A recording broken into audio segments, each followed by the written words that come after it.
네, 2021년도 큐티 세미나 시작하도록 하겠습니다. 이 세미나에서는 큐티란 무엇인가, 큐티는 무엇을 위해 해야 하는가, 또 큐티를 해야 하는 이유, 또 큐티를 어떻게 해야 하는가, 이 네 가지 내용을 함께 살펴보려고 합니다. 큐티란 무엇인가? 큐티는 퀄리티 타임의 약자로 말씀을 통해서 하나님과 함께하는 양질의 시간을 의미합니다. 하루에 일정 시간을 정해놓고 하나님과 말씀을 통해서 또 기도를 통해서 교제하는 그런 귀한 시간이죠. 1년 동안 우리가 이 큐티 사역을 큐티 파트너들과 함께 해나가면서 좋은 교제, 하나님과의 교제, 또 성도 간 교제를 나눌 수 있을 것이라고 믿습니다. 큐티는 무엇을 위해 하는가? 큐티의 목적인데요. 이것은 하나님과의 사귐입니다. 큐티의 목적은 하나님을 알아가는 것이고 또 그 하나님께서 말씀하시는 나는 누구인가? 나를 알아가는 것이며 또 오늘을 살아갈 방향성과 힘을 공급받는 것입니다. 네, 큐티를 해야 하는 이유를 성경 말씀에서 좀 살펴보도록 하겠습니다. 요한복음 1장 1절에 보니까 태초에 말씀이 계셨다. 그 말씀은 하나님과 함께 계셨다. 그 말씀은 하나님이셨다. 하나님이 말씀이시고요. 말씀이 하나님이세요. 하나님께서 말씀을 통하여 백성들과 소통하시고요. 하나님은 말씀으로 창조하셨습니다. 그래서 말씀을 통해서 하나님이 어떤 분이신지를 알아갈 수 있는 것이죠. 또 호세아서 4장 6절에 보니까 내 백성이 나를 알지 못하여 망한다. 내가 제사장이라고 하면서 내가 가르쳐준 것을 버리니 나도 너를 버려서 내가 다시는 나의 성직을 맡지 못하도록 하겠다. 내 하나님의 율법을 내가 마음에 두지 않으니 나도 내 아들, 딸들을 마음에 두지 않겠다. 말씀을 통해서 하나님을 알아가는 일을 포기하는 백성을 하나님께서 징계하시겠다라는 그런 말씀입니다. 또 히브리서 4장 12절 말씀을 보니까 하나님의 말씀은 살아있고 힘이 있어서 어떤 양날 칼보다도 더 날카롭습니다. 그래서 사람 속을 꿰뚫어魂과 영을 갈라내고 관절과 골수를 갈라놓기까지 하며 마음에 품은 생각과 의도를 밝혀냅니다. 그 정도로 하나님의 말씀이 능력이 있다라는 그런 말씀이죠. 또 디모데후서 3장 16절 17절을 보면 모든 성경은 하나님의 영감으로 된 것으로서 교훈과 책망과 바르게 함과 의로 교육하기에 유익합니다. 성경은 하나님의 사람을 유능하게 하고 그에게 온갖 선한 일을 할 수 있게 하는 것입니다. 이렇게 큐티를 함으로 인해서 하나님의 말씀을 배워가는 사람들에게는요, 많은 유익이 있고 또 자신만 유익한 것이 아니라 우리 이웃들, 가족들, 직장 동료들에게까지 그 말씀을 통해서 많은 유익을 끼칠 수 있을 것이라고 믿습니다. 큐티를 해야 하는 이유들은 이렇게 성경 자체에 자명하게 기록이 되어 있습니다. 큐티를 어떻게 할 것인가? 첫 번째, 시간과 장소를 정해서 꾸준히 합니다. 어떤 일이든 마찬가지겠지만 정해진 시간에 정해진 장소에서 꾸준히 하는 것이 매우 중요합니다. 그렇지 않으면 포기하기 마련이고요. 흐지부지 돼서 연말이 되면 큐티를 시작했었나조차도 희미해질 수도 있습니다. 그래서 큐티를 잘 하기 위해서는요, 시간과 장소를 정하고 꾸준히 하는 것이 매우 중요합니다. 두 번째, 큐티를 시작할 때 반드시 기도로 해야 된다는 점 우리가 기억해야 되겠습니다. 기도하지 않고 그냥 인간적인 마음으로 성경 말씀을 보면 얼마든지 오해할 수 있는 것이 성경이기 때문에 성경을 아주 많이 읽었다 하는 사람들도 하나님이 어떤 분이신지를 매우 심각하게 오해하는 것을 우리가 이단들을 통해서 볼 수 있죠. 반드시 기도해야 되고요. 기도하면서 성령께서 내 마음에 그 성경의 진리를 조명해 주실 것을 구하면서 큐티해야 합니다. 세 번째, 필요하다면 2개 이상의 번역본을 사용하여서 본문을 적어도 3번 이상 소리내어 읽는 것이 매우 중요합니다. 우리 교회에서 사용하는 그 세번역 성경뿐만 아니라 이전에 사용하던 개역개정 번역, 또 영어 성경 뭐 NIV나 ESV 또는 NASB, NET, NLT, 또 필요하다면 현대인의 성경이나 또 유진 피터슨의 메시지 같은 성경도 참고할 수 있겠습니다. 우리가 성경을 잘 이해하기 위해서는 여러 가지 번역본을 비교해 보는 것도 매우 유용하고요. 또 본문을 적어도 3번 이상 소리내어 읽는 것이 매우 중요합니다. 왜냐하면 우리가 글을 읽는 것에는 타성이 붙어서 글을 읽기 시작하기도 전에 여러 가지 선입견과 판단이 들어가기 마련이거든요. 그러나 소리를 내서 성경을 읽다 보면 다른 사람이 이해할 수 있도록 조리 있게 읽는 것이 우리 모습이고, 그리고 또 그렇게 조리 있게 읽다 보면 나 자신도 내가 읽는 소리를 통해서 이해가 되는 그런 아주 유익한 그 경험을 하게 됩니다. 그래서 반드시 소리내어 읽어보실 것을 추천드리고요. 큐티의 단계는 이렇죠. 관찰, 연구, 묵상, 적용. 그래서 무엇이 기록됐는가, 의미하는 바가 무엇인가, 나에게 무엇을 말하는가, 나는 어떻게 적용할 것인가. 이런 단계로 큐티를 한 후에 마지막에 기도로 다시 큐티를 마치는 것입니다.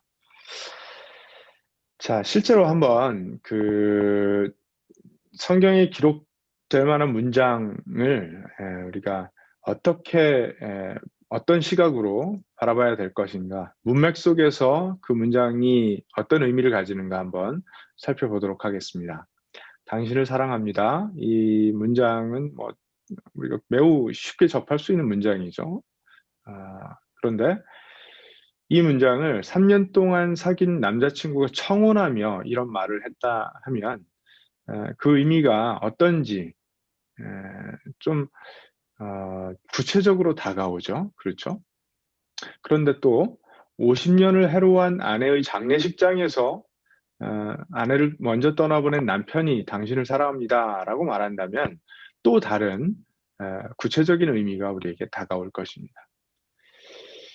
만약에 10년 동안 스토킹 해온 남자가 새벽에 보낸 문자가 당신을 사랑합니다 라면 이 문장이 본래 의미하는 바가 무엇과는 상관없이 문맥상에서, 맥락상에서 섬찟한 말로 들릴 수밖에 없겠죠.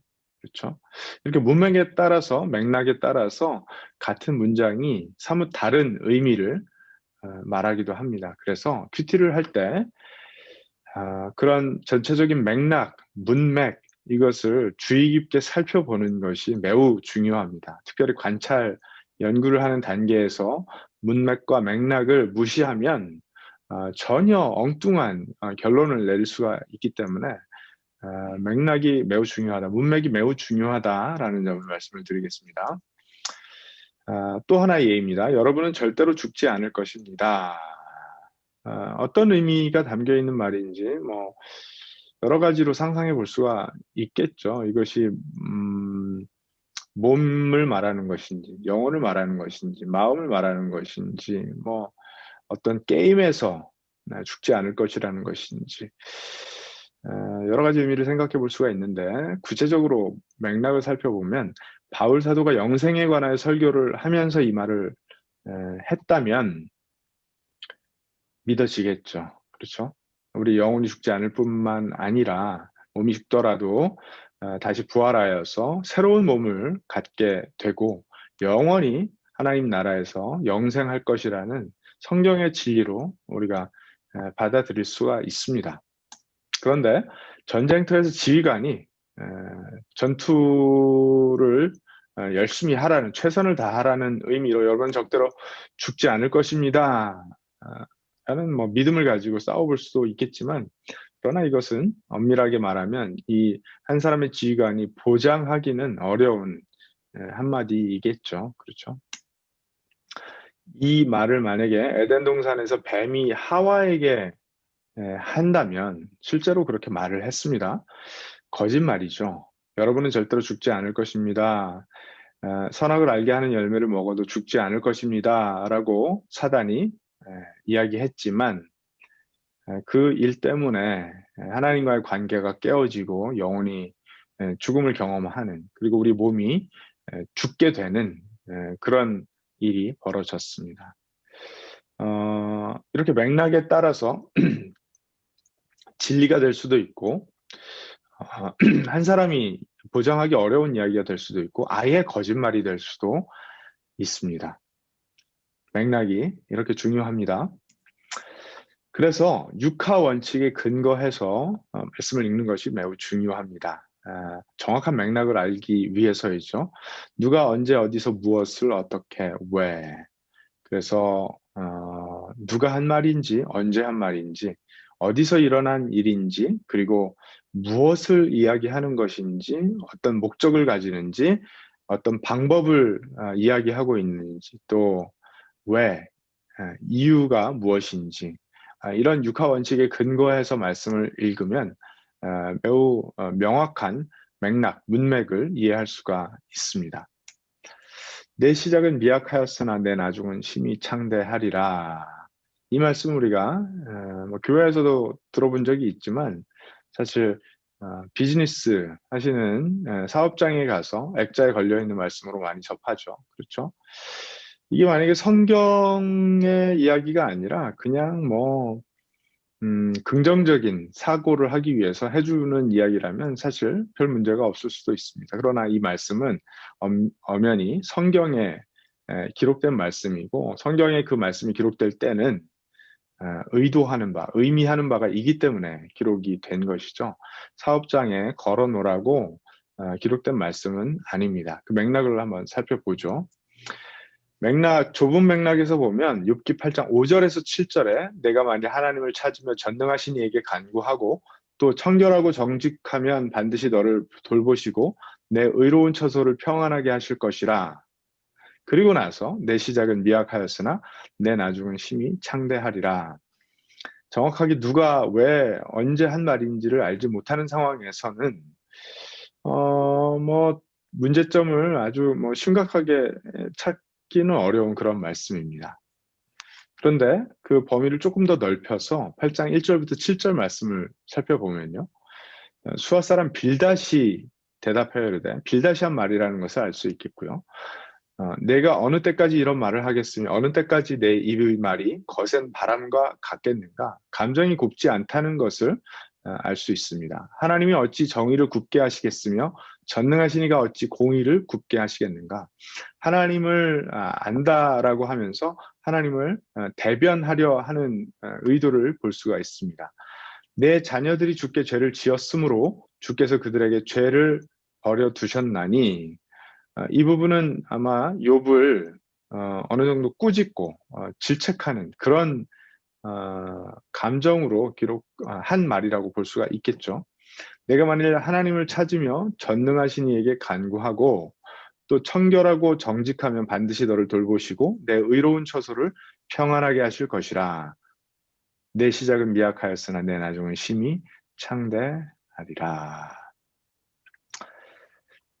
수아 사람 빌닷이 곱지 않은 마음을 가지고 욥을 정죄하면서 한 이야기라는 것을 우리가 알 수 있습니다.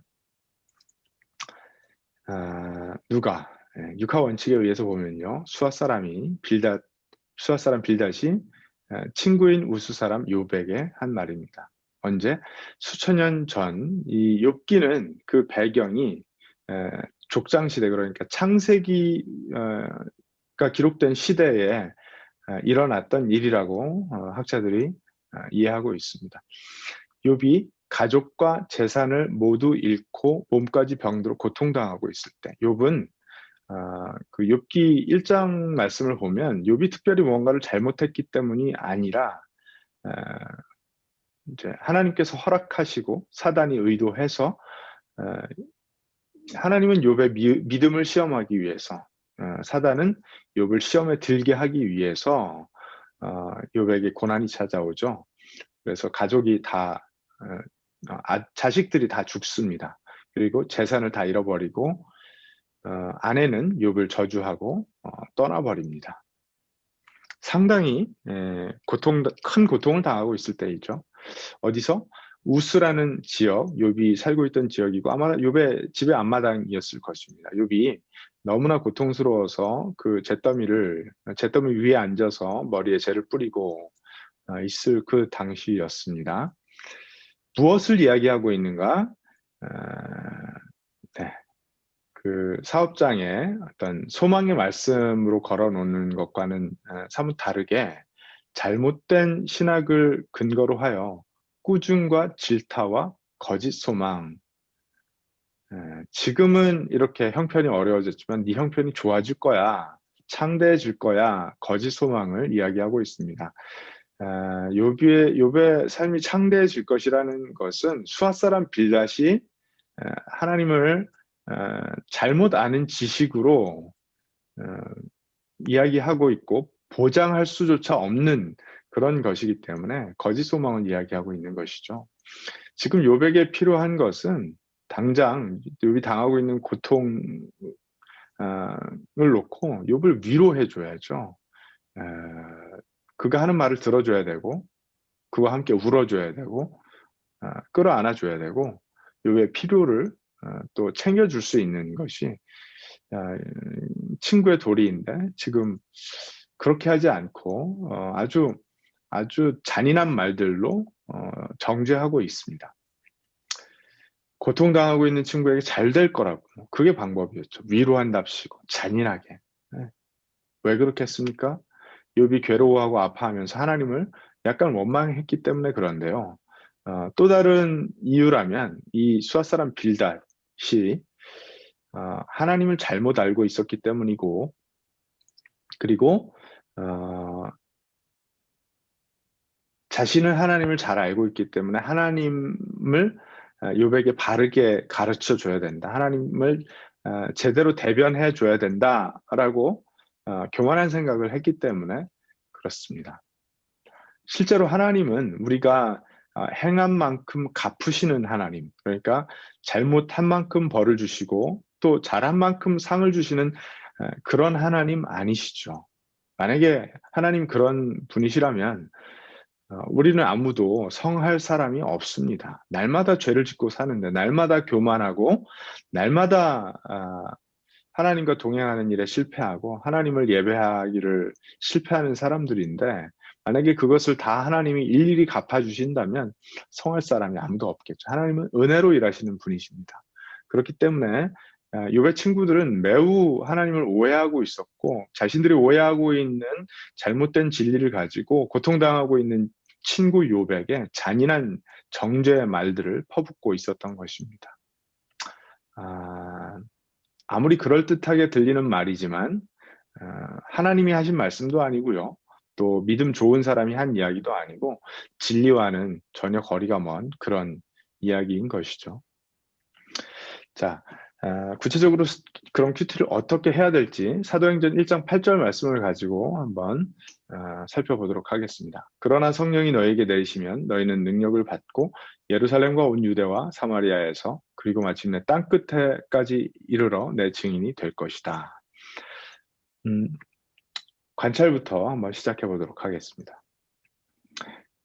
첫 번째, 그러나라는 접속사를 통해 앞의 문장과 대조를 이룬다는 것을 알 수 있죠. 네, 이렇게 문장 바로 앞에 제일 처음에 접속사가 나오는 경우에 앞에 문장과 어떤 상관관계를 가지는지를 살펴보는 것이 매우 중요합니다. 그것이 그 문장이 가지고 있는 참 의미를 정확하게 볼 수 있는 아주 좋은 조건이 됩니다.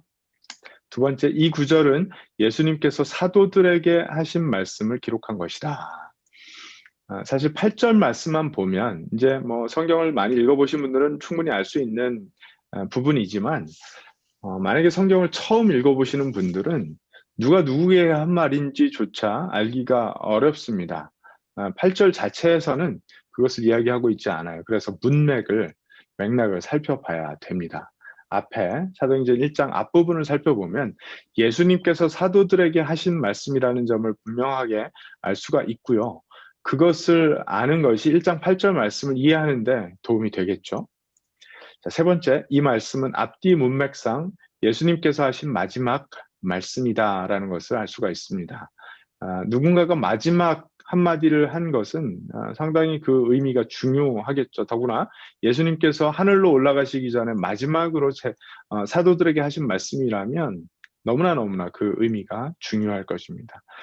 이 또한 이 1장 8절 말씀을 이해하는데 매우 중요한 포인트가 되겠죠. 네 번째, 이 구절은 조건절과 귀결절로 이루어진 문장이다. 영어로 if then statement이라고 하죠. 그래서 성령이 너희에게 내리시면이 조건절이고 너희는 능력을 받고 내 증인이 될 것이다. 그것이 귀결절입니다. 이렇게 문법적인 그 내용을 살펴보는 것도 그 문장을 이해하는 데 매우 큰 도움이 됩니다. 다섯 번째, 이 말씀의 앞뒤 문맥으로 보아 사도들의 관심은 앞으로 일어날 일을 아는 것에 있었지만 예수님께서는 사도들이 사명을 감당하는 일에 관심을 둘 것을 권하신다. 이렇게 문맥을 살펴보면 왜 예수님께서 이 말씀을 사도들에게 하셨는지, 어떤 뉘앙스로 하셨는지 알 수가 있죠. 앞부분에 보면 사도들이 이스라엘을 이루시는 때가 언제입니까? 그러니까 예수님께서 이스라엘을 세우시는 때가 언제입니까? 여기에 그들의 관심이 쏠려 있었는데 예수님께서는 그것은 사도들이 알 것이 아니라 하나님만 아시는 것이고 사도들은 오히려 현재 오늘 남겨진 자로서 감당할 사명을 명확하게 감당하기를 예수님께서 원하시는 것으로 우리가 이해할 수가 있습니다. 자, 여섯 번째, 성령이라는 분은 제자들 외부에 계신다. 성령이 누구이신지도 사실 성령을 처음 읽으시는 분들은 알기 어렵기 때문에 성령이 언제 어떻게 오셨는지를 아는 것이 중요하고요. 그리고 이 당시만 해도 예수님께서 이 말씀을 하실 때만 해도 성령은 아직 제자들 위에 오시지 않은, 내리시지 않은 그런 상태였다는 것을 아는 것이 중요하겠죠. 일곱 번째, 사도들이 예수님의 증인이 되기 위해서는 능력이 필요하다. 그 귀결절 첫 부분에 능력을 받을 것이라고 말씀을 하셨는데 그 능력이 예수님의 증인이 되는 일에 꼭 필요한 것으로 우리가 본문을 통해서 이해할 수가 있습니다. 8절, 사도들이 능력을 받는데 성령의 역할이 있다. 그걸 알 수 있죠. 아홉 번째, 예루살렘 온 유대, 사마리아 땅끝이라는 표현은 지역의 확장성을 가진 지명들이다. 그렇죠. 예루살렘은 제자들이 서 있었던 바로 그곳이고요. 온 유대는 그 예루살렘을 포함한 유대 나라를 의미하는 것이고 사마리아는 이제 유대 사람들과 척을 지고 있었던 저들이 가지 않았던 곳이고요. 그리고 땅끝은 물론 이제 확장성을 의미하는 그런 단어이죠. 열 번째, 예루살렘 온 유대 사마리아 땅끝이라는 표현은 예수님의 증인되는 일이 유대인들에게만 국한되지 않았다는 것을 의미한다. 이것도 우리가 관찰해낼 수 있는 부분입니다. 11번째, 예수님은 성령이 사도들에게 내리실 것을 미래의 사실로 예언하신다. 그렇죠? 문법적으로, 시제적으로 미래의 일이라고 예수님께서 말씀하십니다. 12번째, 예수님은 사도들에게 일어날 일을 확정적으로 예언하신다. 예수님께서 이렇게 확정적으로 내 증인이 될 것이다 라고 말씀하셨기 때문에 이 일은 반드시 일어나야 하는 일, 반드시 일어날 일이라고 우리가 이해할 수가 있겠습니다. 자, 연구로 넘어갑니다. 사도들은 예수님께서 많은 제자들 가운데 선택하셔서 세우신 12명의 제자들이었는데 그 가운데 가룟 유다는 예수님을 배신하고 스스로 목숨을 끊었다. 자, 연구는 이 말씀을 이해하기 위해서 지식적으로 좀 필요한 부분들을 연구해내는 것이죠. 그래서 성경을 처음 읽으시는 분들은 이런 사전적인 의미들, 당장 성령이 누구이신지, 예루살렘이 어디인지, 유대는 어떤 곳인지, 사마리아는 어떤 곳인지, 뭐 이런 부분들, 또 예수님께서 사도들에게 하신 말씀이기 때문에 사도들은 누구인지 이런 것들을 성구사전, 성경사전, 또 지도와 같은 그 참고 자료를 사용하셔서 알아보는 것이 그 말씀을 온전하게 이해하는데 좀 도움이 됩니다. 처음에는 이 작업이 굉장히 좀 부담스럽게 느껴지실 수도 있어요. 그렇죠? 안 해본 일이기 때문에. 그러나 자주 그런 자료들을 찾아보면 스피드도 빨라지게 되어 있고 또 그 시간이 누적이 되다 보면은요, 나중에는 이제 덜 찾아봐도 되겠죠. 그 문장을 읽으면서 그 사전적 정의들이나 그런 어떤 배경에 대해서는 충분히 이해하면서 말씀을 볼 수 있는 그런 경지까지 가게 되어 있습니다. 자, 두 번째 연구, 성령은 하나님의 영이시다. 성령은 구약에도 등장한다. 다윗에게 성령이 임했다. 언제나 계시는 분이시지만 오순절 성령 사건을 통해 모든 교회에 임하셨다. 교인들에게 임하신 것이죠. 성령은 모든 믿는 자들의 삶에 내주하신다. 성령은 우리를 위해 중보하신다. 성령은 우리에게 십자가의 은혜를 상기시켜 주신다. 성령은 예수님을 대신하여 우리에게 오신 보혜사이다. 도우시는 counselor, 그렇죠? 성령은 믿는 자들에게 많은 은사를 주신다.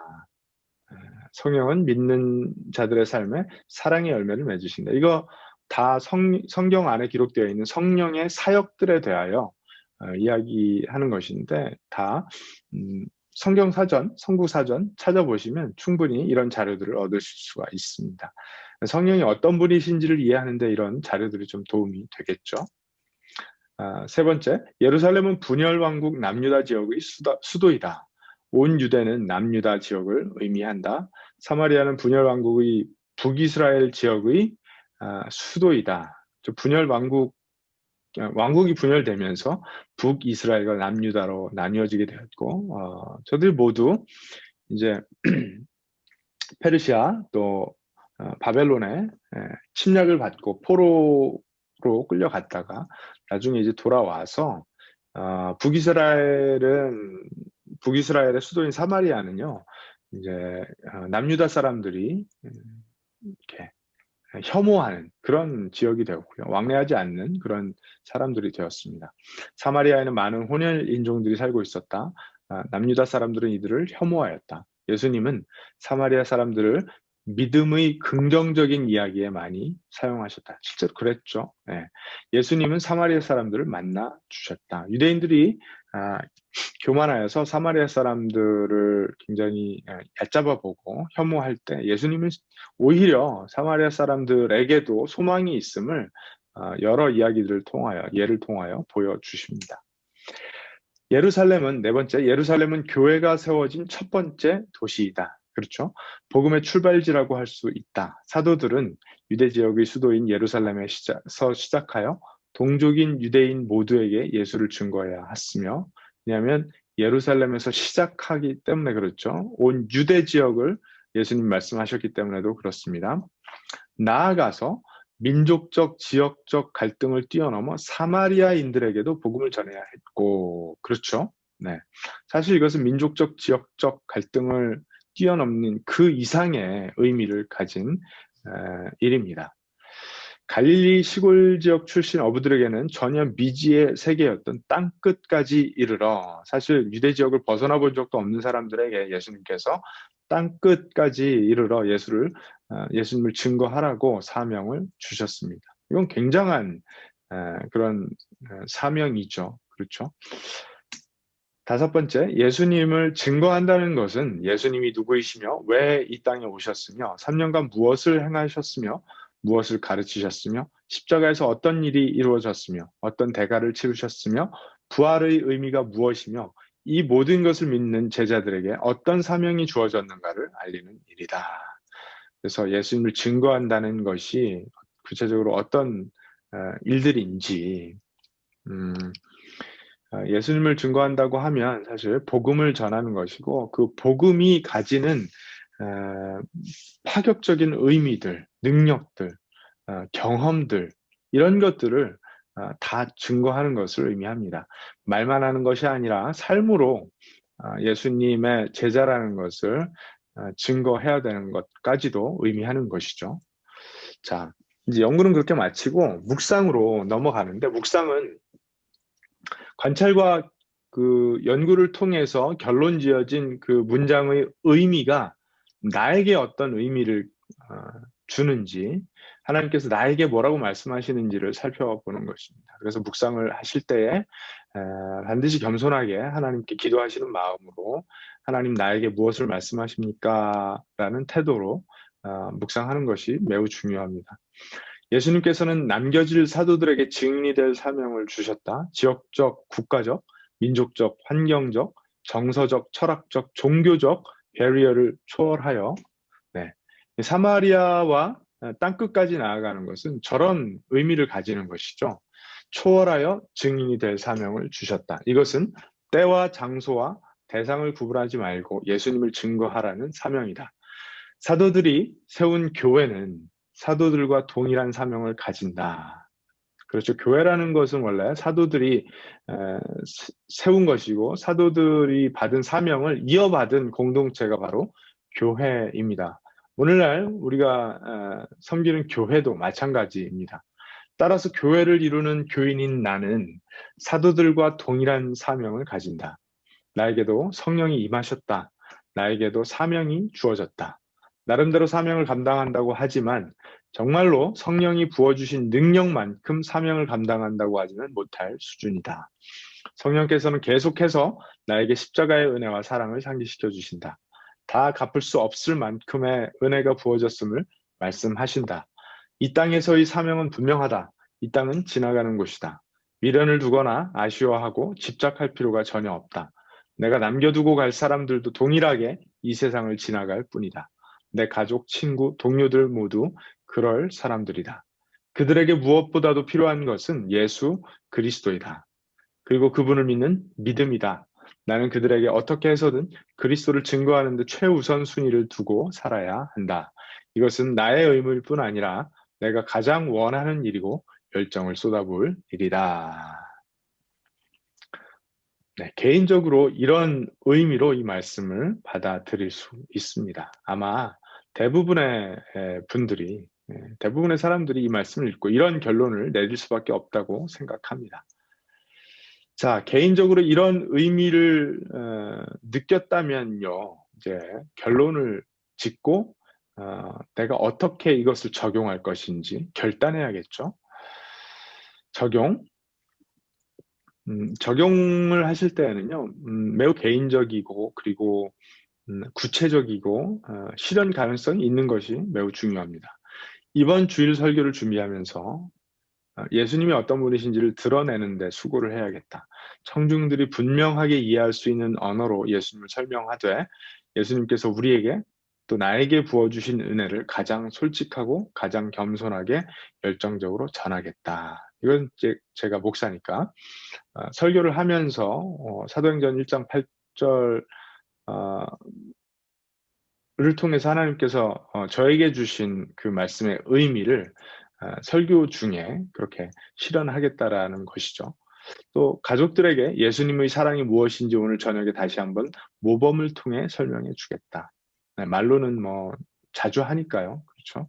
예수님의 사랑이 어떤 사랑인지 모범을 통하여서 가족들을 사랑으로 섬기는 그 일을 통하여서 그것이 청소가 되었건 아이들과 놀아주는 것이 되었건 무엇이 되었건 간에 예수님의 사랑으로 일하는 것을 몸소 실천하는 것이 매우 중요합니다. 그렇게 하겠다는 것이죠.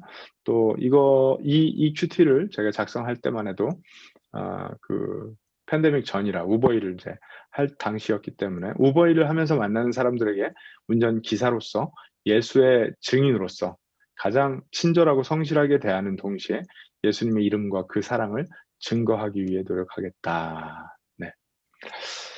이제 당장 할 일은 그날 저녁에 가족들에게 대상이 분명하고요. 사랑으로 섬기겠다. 가급적이면 뭐 이제 저녁 식사를 준비해 주겠다. 이렇게 더 구체적이면 좋겠지만 저 같은 경우에는 이제 우버일을 하면서 그 승객들에게 친절하고 성실하게 대하며 예수의 이름을 증거하겠다라는 일이 구체적으로 느껴졌던 것 같습니다. 자, 여러분들도 적용을 하실 때, 이제 결단하실 때 당장 할 수 있는 일, 구체적으로 할 수 있는 일, 그 시간과 장소, 대상이 분명한 것이 매우 중요합니다. 자, 이렇게 관찰, 연구, 묵상, 적용의 그 단계들을 거쳐서 큐티를 하게 됩니다. 자, 이렇게 큐티를 하시는 것이 이제 여러분의 그 큐티 사역이 되겠는데요. 올 한 해도 우리가 큐티 펠로십을 통해서 하나님과 또 우리 교우들과 말씀으로 소통하고 교제하는 그런 사역을 해 나가기를 원합니다. 그래서 이런 원칙들을 잘 기억해 주시고 그 큐티 펠로십 사역에 참여해 주시기를 부탁을 드리겠습니다. 큐티 파트너와 큐티한 내용을 나눠 주십시오. 당연한 이야기고요. 일주일에 적어도 3회 이상, 3회 이상 그렇게 해 주시기를 부탁을 드리겠습니다.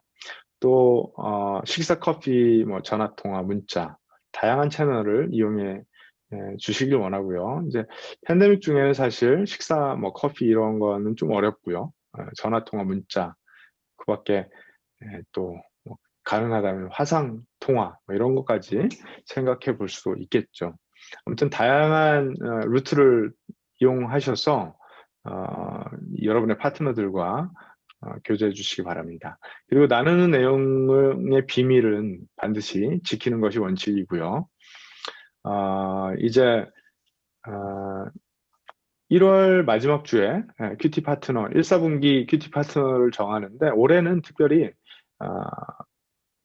2분이서 하는 것이 아니라 3분이서 한 팀이 되어서 큐티 펠로십을 하도록 하겠습니다. 그래서 이제 그 카톡방을 만드셔서요. 3분이 그 큐티 내용을 나눠주시고 서로 안부를 물어주시고 함께 기도 제목을 나누는 그런 사역을 해나가도록 하겠습니다. 그리고 2, 4분기 새로운 파트너는 4월 4일 주일에 새롭게 정하도록 하겠습니다. 네, 이상으로 2021년도 큐티 세미나 마치도록 하겠습니다. 감사합니다.